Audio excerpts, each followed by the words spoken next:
crazy, bear with me. So like I said, I am the Events and Catering Director at the Florentine, which is one of the oldest buildings in Birmingham. We were built in 1926, and it's a great place. So I am a third generation Auburn graduate. I majored in communications with a concentration in hospitality. I graduated in December of 2019, which was the worst possible time to graduate with an events degree because of what happened in March. My advice to you in college is to befriend your advisor. They will get you in places and introduce you to people that will make your career. And that's exactly what happened to me. I was introduced by my advisor to a florist in town who actually worked for Cardi B and Missy Elliott and Lizzo and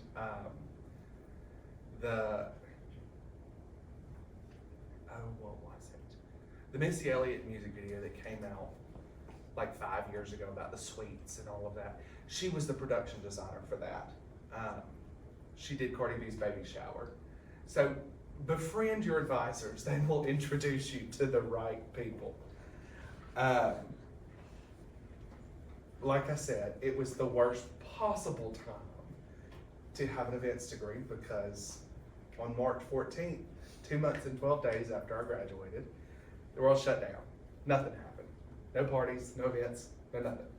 We all just sat there and looked at each other for 6 months. Awful. The silver lining of the shutdown was I was able to learn the ins and outs of the software that we use at work. What we're able to put all our notes in to keep track of what's going on, when it's going on, things like that. Most people don't have that. So I was very fortunate to be able to get to learn how to do our system the way we need it done. Fortunately, since then, things have opened back up, and I've been able to spend the last 5 years, almost 5 years, surrounded by fabulous parties, galas, just incredible things. Anybody know what makes these events, parties, and things so fabulous? Any idea? I'll tell you, planning. Planning is key. The one thing that I can tell you about my job, and I cannot stress this enough, is write everything down. It's my job to make sure that the florist, the bartenders, the security, the baker, the caterers, the setup team, the cleaning crew, wait staff, and my clients know what's going on, when it's supposed to happen, all of those things. Be detailed. Write it down because you will not remember it. And when I say write it down, I mean pen to paper. Keep a handwritten copy of everything. A paper trail will save you many times, as it has done me. Don't rely on technology. Technology is wonderful in so many ways, but technology fails. Paper doesn't. Servers go down, computers get hacked.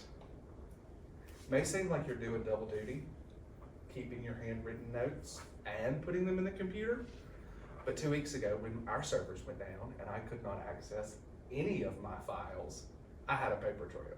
So I could go back and say, okay, this is what we agreed, this is when it's supposed to happen. It was a lifesaver. The next thing in how to be successful is be organized. What good is having it all written down if you can't find it? Find a system that works for you. The system that works for you may not be the same system that works for everybody. I personally have an old-fashioned filing cabinet about the size of that one. And each client has their own file. Everything associated with that client goes in that file. At the end of the year, they're boxed up, they're put in the attic of the building, hopefully never to need them again. But let's say a year goes down the road, somebody says, oh, by the way, this didn't happen. Well, according to your file, it did. We did what we were supposed to do.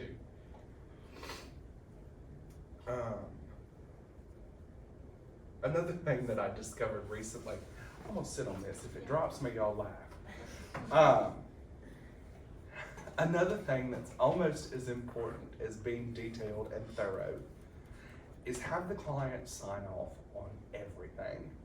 I'm not talking an e-signature. I want a pen to paper signature, because a client recently came back and said, we didn't agree to this. This was supposed to happen, but this is what happened. I said, no. Is this not your signature on this piece of paper? Well, it's an e-signature. Anybody could have done it. I said, okay, let's flip the page. Their actual signature was on it.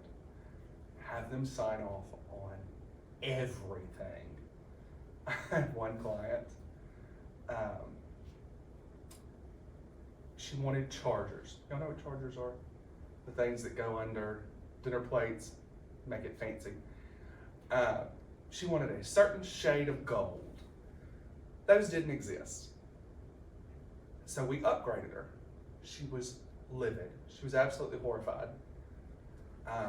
But we had a little addendum caveat situation in our contract that said we reserve the right to make substitutions if what you want is not available.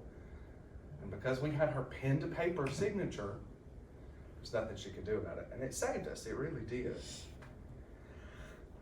The stories I could tell you about clients. Clients are a pain, sometimes.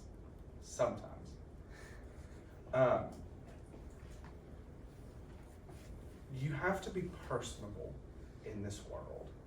If people don't like you, you won't make it far. You won't make it far at all. You may hate people. You really may just absolutely despise them. They can't know that. You gotta fake it. You gotta fake it until you make it. You'll encounter every kind of person that you could ever imagine. Personalities across the board. They have to think you love them. Grit your teeth, smile through it, it'll all work out. Another part of my job is that I am also my own secretary. I am in charge of answering the inquiries, the phone calls, all of those things. When you get an inquiry, when you get a phone call, when somebody says, hey, I'm interested in your services, can you help me? Get a name, a phone number, and an email address for every person you talk to. It's better to have it and not need it than to need it and not have it. I've needed it and not had it, and it has not been kind. Along with being my own secretary, I'm also in charge of getting quotes, prices, intel on things my clients may want. I had a client that wanted a lounge, which is, the couch, the 2 sofas, the coffee table, all that fun stuff. You're in charge of that. Client wants a stage. You're in charge of that. I had a client once that wanted an ice sculpture that shot champagne. You're in charge of that.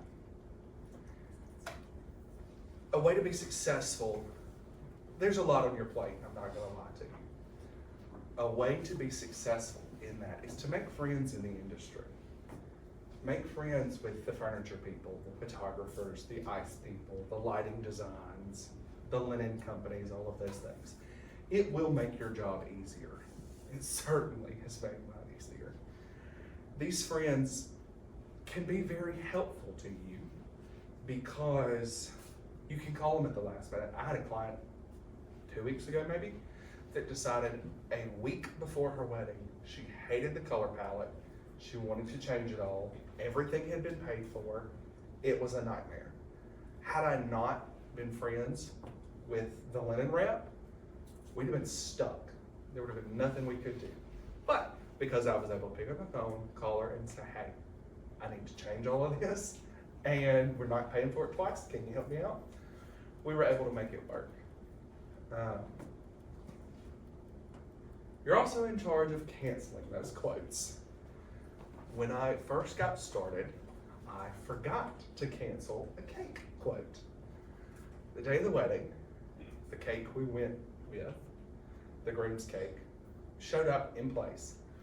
About 2 hours before guests were supposed to arrive, a third cake showed up because I forgot to cancel the cake quote.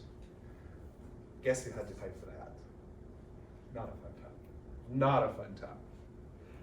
You don't want something to show up that you don't actually need. All of that being said, it goes back to be organized, be detailed, be thorough. So during the event itself, I'm the boots on the ground. I'm there making sure things are happening when they're supposed to happen, how they're supposed to happen, and be ready to troubleshoot when things go wrong. This morning, for instance, I had built in time, a little extra time. I've never been here before. I built in some extra time to make sure I was here on time. And as you all know, I was not. I woke up this morning with 2 flat tires. Some things can't be helped. Things are gonna go wrong. Things are going to blow up in your face and be awful and horrible and miserable and terrible. Your job in the event, as head of events, wedding coordinators, where anything in the hospitality industry, is to be ready to troubleshoot. Things are going to go wrong. You just gotta be, again, you gotta fake it till you make it. But in an event, because you planned everything to the nth degree, you know what's happening, you have a plan, you'll be able to fix it. This job is stressful. You're gonna have sleepless nights. You're gonna have those days where you think that nothing you do is what you should be doing. Events bring out the worst in people. I have been called horrendous names by clients. So you need to be tough-skinned. You have to be able to separate your personal feelings from your professional feelings. But the best feeling in the world is when a client comes back a week after their wedding, a week after their party, and says how much your hard work meant to them, that their day would not have happened without you. That makes it worth it. You're gonna wear a lot of hats in this industry. You're gonna be your client's therapist. You're gonna be their planner. I have had to bake cupcakes for a client before. You'll be their florist. You'll be their chauffeur. I have even had to take care of somebody's dog during their wedding. The dog was a groomsman or whatever. And the dog decided it was going to get restless during the ceremony, so I'm the one that had to take it out and walk around the church and all that fun stuff. Just get ready, because it's a roller coaster. But I couldn't see myself doing anything else. It's got its highs and lows, it's got its ups and downs, but it is the best job in the world. There are days when nothing's going on in the office. So those are the days that I catch up on phone calls, on paperwork, on filing, on all that sort of stuff. But like I said, in order to be successful, you've got to be organized. You've got to write stuff down. You've got to figure out how to make it work for you. I have friends that are planners in bigger cities, and they'll make $100,000 off a wedding. That's their portion, how much they pocket. If you're good at this, the sky's the limit. I mean, the sky is the limit. And like I said, it's the best job that I could ask for. I think that's all I got. Good job. Thank you. Okay, so there's some questions, and who would like to read one? I know no one's probably going to volunteer. I'll read one. Yes, I knew. Okay, you can just draw one.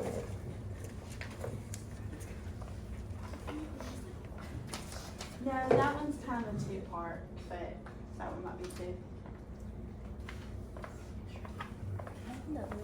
Yeah.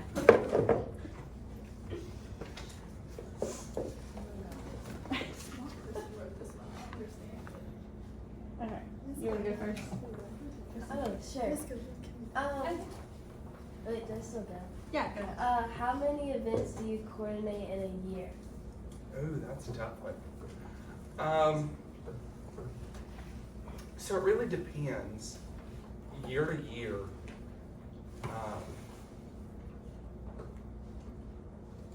The month of December, let's say, I have an event every day from December 1 to December 23rd. I'll be working 12-hour days the whole month of December. But the month of August, I had one event the whole month. And because where I work, we don't just do weddings. We do corporate events, we do galas, we do sorority formals, things like that. And we also do off-site stuff. We're a catering company, we can cater anywhere. I would say anywhere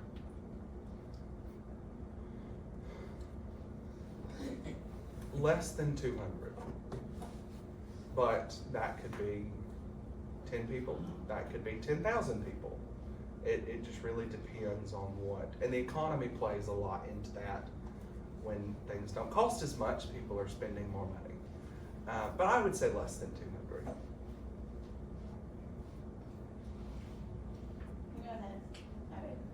How has technology changed the landscape of event planning during your career? So, artificial intelligence has actually become one of the tools that we're in the process of learning how to use. When people send us DMs on Instagram, Facebook messages, things like that, we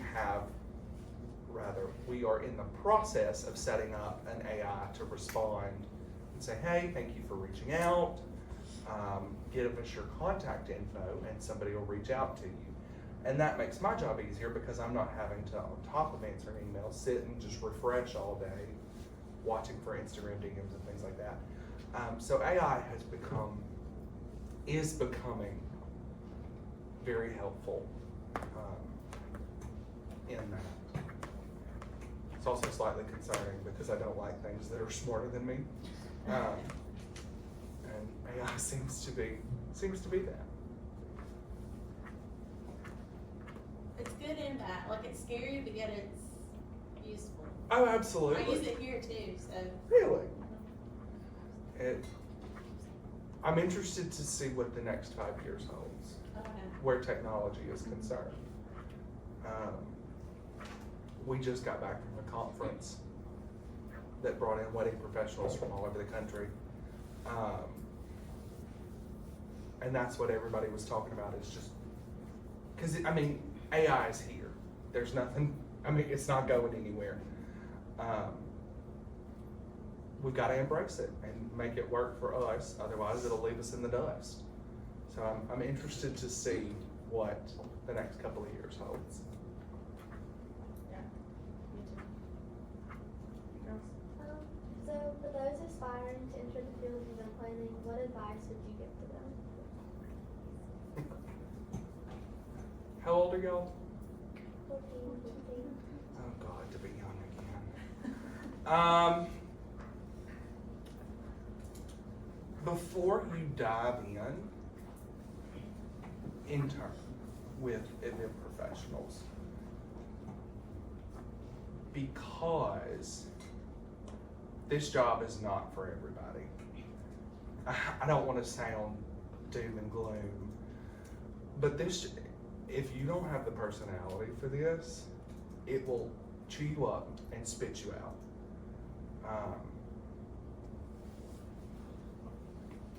But in the hospitality world, there are so many facets. You don't have to go into event planning. You could go into client relations. You could go into floristry. You could go into catering. You know, there are so many angles to look at it. But if event planning is something that you're interested in, I would definitely say intern before you fully commit. And just make sure it's something that you can handle. And that's what I kind of mentioned yesterday, and I've talked a couple of different times. We did careers yesterday. And then they're gonna research careers starting tomorrow.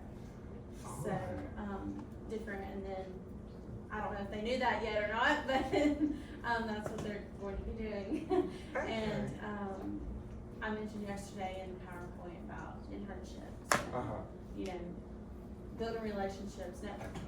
Yes, networking is key in any field, but especially something like this when you're all under such high pressure from your clients. Having those friends in the industry that understand what you're going through can be very helpful. But yeah, an internship is the way to go, just to fully make sure that this is what you want to do. Can you provide any advice on balancing client expectations with your budget constraints? Budgets are my least favorite words because, well, expectations and budgets. Pinterest, is that still relevant? Do people still use Pinterest? No. I forget what the youths are doing. You may see something on Pinterest and say, oh my God, this is fabulous, this is what I want, do it for $1,000. It ain't happening. Being upfront with your clients right out of the gate, okay, this is what you like, this is our budget, how do we compromise? How do we find that sweet spot? Just be transparent. Let people know up front, this is going to cost a significant amount of money. Be ready. When I work with my clients, my first meeting, after they book with me, never do anything until a contract is signed, because they'll waste your time forever. Once a contract is signed, my first meeting with a client is your wish list meeting. You tell me everything you could ever possibly want. Show me those Pinterest inspirations. Show me the design boards. Show me all of that. And after that, you get a line-by-line itemized statement with a bottom dollar. You want this vision, it is going to cost you this much money. And then that way they can come back and say, oh, you told us it was gonna be this much, blah, blah, blah, blah, blah, blah, blah. No, this is what you want, this is what it costs. And it's an uncomfortable conversation. Nobody likes to talk about money. Weddings aren't cheap. I think I read the other day that the average wedding is now like $50,000. Just make sure it's a conversation they're prepared to have. Have that conversation right out of the gate. Get the expectations leveled, and go from there. They will appreciate you more for being upfront with them than if you let them think they can have the world on a shoestring budget.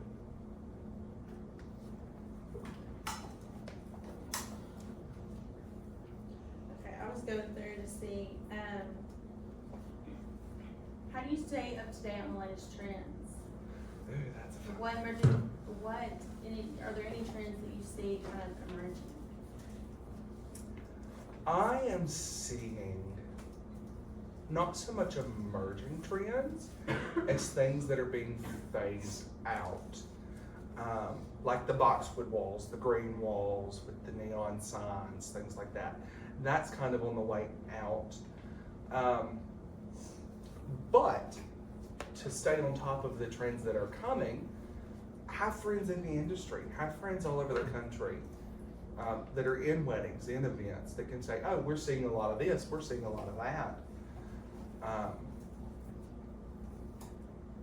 And I'll tell you this, in the South, brides have a very set expectation and aren't very trendy. It's more classic. So don't go in thinking you're gonna do big ceiling installs with florals and big things like that. Because in Alabama, that's not gonna happen. You're not gonna have brides that wanna go that adventurous. But trends change, so maybe by the time y'all are in the world, the event world, you'll be able to talk brides into that. But just know you'll see a lot of the same thing. Wasn't a very good answer, and I know that it wasn't a very good answer, but it's all I got. Let's see what else I have. Does anybody have any questions that have come up since he's been talking? So you already answered that one. I got up at 6 a.m. for this. I'm gonna need some questions. Yes. Would you say that like this like takes a toll on like your mental health like really, really bad? Absolutely. Absolutely. But, like I said, it's worth it. You'll have those days where you are just down in the dumps. Clients have gotten upset with you, you've had some hard phone calls to make. But you have to separate professional and personal. Know that it's not personal. They are not coming after you. They are just upset at the situation. So you have to be able to separate. You have to put a divide there. And it took me about 2 years to be able to realize that. Like I said, weddings bring out the worst in people. The absolute worst. But again, you've got to know that it's not directed at you personally. It's at the situation. But yes, it can take a toll on your mental health. You just gotta figure out how to make it work for you so that you're not curled up in a ball. And it took me about 2 years to figure that out. Out of all the events that you have planned, do you have a favorite or most memorable? What made it special? I have a most memorable. It was not my favorite. It was, I don't want to use horrifying, but we'll call it horrifying. I had a bride that one of her groomsmen was a hamster. A live hamster in a little tuxedo that was kicked down the aisle in a hamster ball. Like a full-on old school, just punted down the aisle. And then during the reception, they used the hamster ball as a soccer ball. Well, the hamster died. In the ballroom, the hamster died. So I had to deal with a dead hamster in a hamster ball. That would be up there on the most memorable. Favorite event? That's a tough one. That's a tough one. Because I put so much of myself in all of the events, by the time they actually happen, we're family. I mean, I know so much about you, and that's what you want. You want to build those strong bonds with clients. You want them to be able to trust you. They're trusting you with one of the most important days of their lives. To you, it's just another Saturday, but to them, it's their wedding day. You want to have those strong bonds.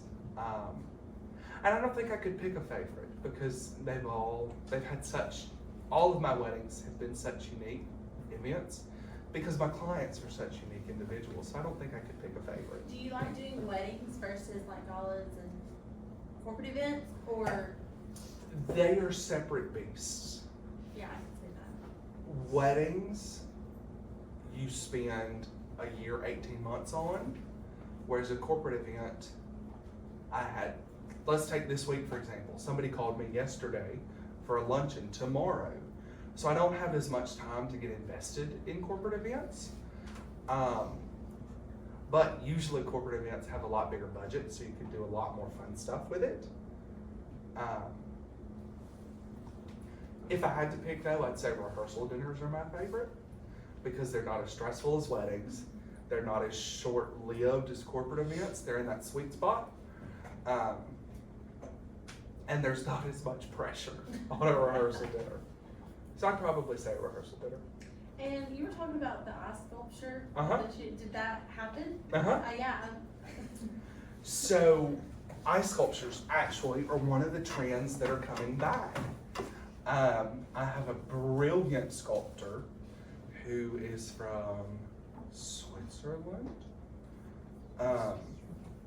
And we discovered that you can't pour anything through the ice sculpture that does not have an extremely high alcohol content because alcohol does not freeze. So we were trying to pour like a juice through the ice sculpture to have it come out and do what it needed to do. And it was freezing. So, probably shouldn't tell you this, but I'm going to. My sculptor, pulled out a jar of moonshine, like old school Kentucky moonshine, because it's got such a high alcohol content. He poured it through and it was able to melt the juice to get the sculpture back flowing. It was a fun time. We also had one. It was a big corporate event for the World Games that had this huge ice sculpture, and they dropped it, putting it up, and it shattered. So he had to get his tools out and just shave off the shattered bits. Fortunately, nobody knew it. But yeah, ice sculptures are on the way back. I'll never forget David had a cheesecake bar, and that was probably the best thing. Not the best thing, but it was up there. There was all kinds of toppings. The cheesecake was in individual cups, but there was 500,000 toppings, and I just remember it being delicious. I'm a cheesecake lover. So when they brought that idea of a cheesecake station, I said, oh yeah, let's do it, and just run with it. You give me an idea, and I'm gonna run with it. Yeah. I tell my clients, I'll spend as much money as you'll let me. At some point, you just have to slap my hands and say, we'll stop. But the cheesecake bar, that was a fun one. How do you measure success in an event? Nobody ends up in the hospital. Nobody ends up in jail. No, I'm kidding. As long as your clients leave happy, it was a success. Because every event is so different, there's not really a scale for success. It's really just as long as your clients leave happy. We had, I thought of this. Did anybody do the Florentine when we had the venue research? I know with other classes they did. I didn't know if anybody, when you had to pick a venue and then you had to research, find information. Is that the hotel thing? Yeah, some were hotels, I think. They were all different event areas. We did an assignment where they had to pick a venue and then find out the information of the venue. Okay, And Florentine was one of them. fine. But I guess nobody in here, they could pick which one they wanted. Gotcha. And they did, went to the website and found the information Fine. from and all that. But that could have been when the server was down. Could have been. We lost all computer access for 10 days, which is, in the event world, you're done.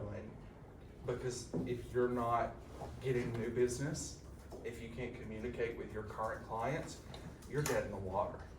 We were very nervous.